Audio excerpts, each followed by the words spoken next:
Well, good morning, friends. This is Dale Voigt, Penn State Extension.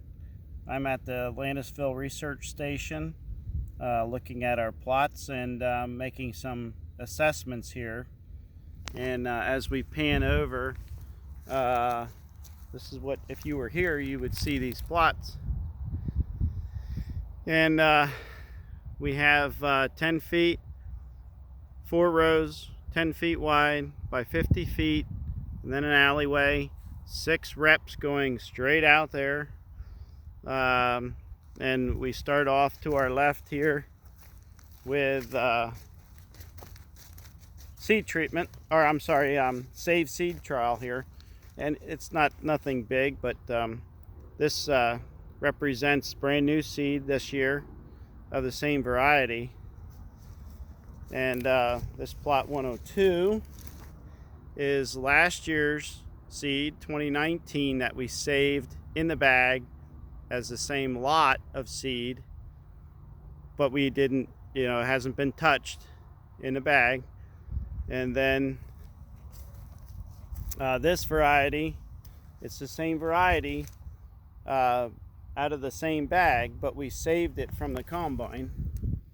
And we went through and we obviously clean the seed for about $4 a bushel.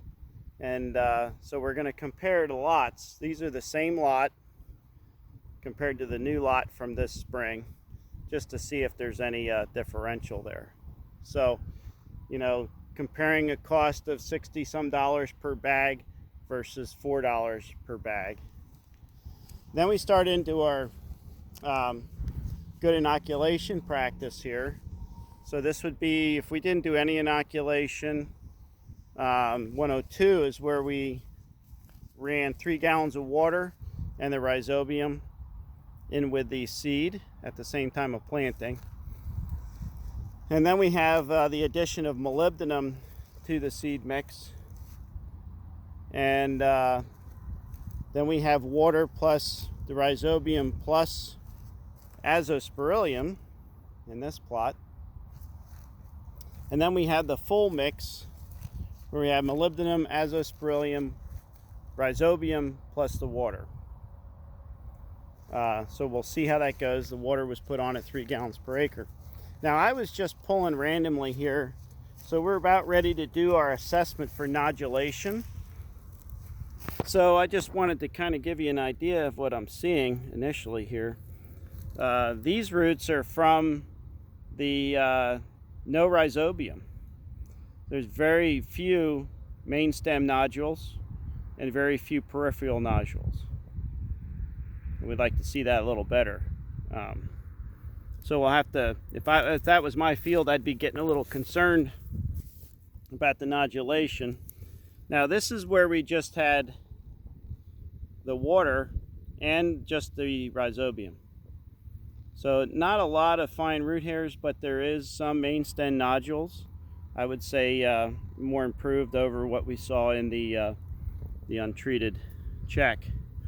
Now when we get to the molybdenum, I would say it's probably similar to just the straight water and rhizobium at this point in time. Not much differential in the root system there.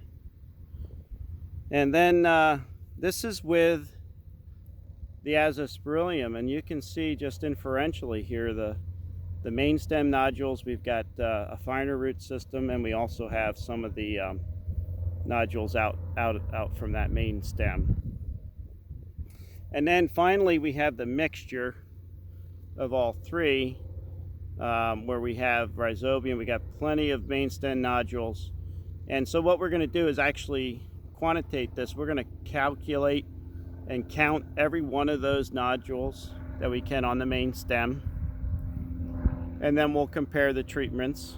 So we'll take probably 10 plants from these plots. Now our assessment area, we're doing 25 feet. So between this post and that post is 25 feet. So our population height and our nodulation counts will come from here. These are the rows that will get harvested in the fall, and what we'll do is we'll pull these up, wash them in water, and count the nodules. if you're a grower, now's the time to get out and look to see what your nodules are doing on your own farm.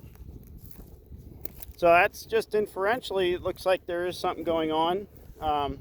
I would expect there's usually a delay, so probably next week I'll start to see a little bit more of a height differential maybe between those plots. Now the final project in just this field is looking at the impact of the seed treatment. So this is where we have Apron Max on the seed. There's no insecticide on here, so those holes that you're seeing on the leaves are from bean leaf beetles that are affecting the soybeans right now. And then this is untreated. So again, untreated soybeans versus treated. We're looking at taking the samples, looking at the microbiome. So I've already taken the pre-planting microbiome assessment. Then I'll take one after here to see if there's been any improvement or change in the microbiome with the addition of the seed treatment as well. And so that's our plots right here, and I hope to update you on some others as I go through. I've got a few more trials here to show you, and our team is we were able to get out here with our masks and stay 10 feet apart and get everything in the ground. Looks good.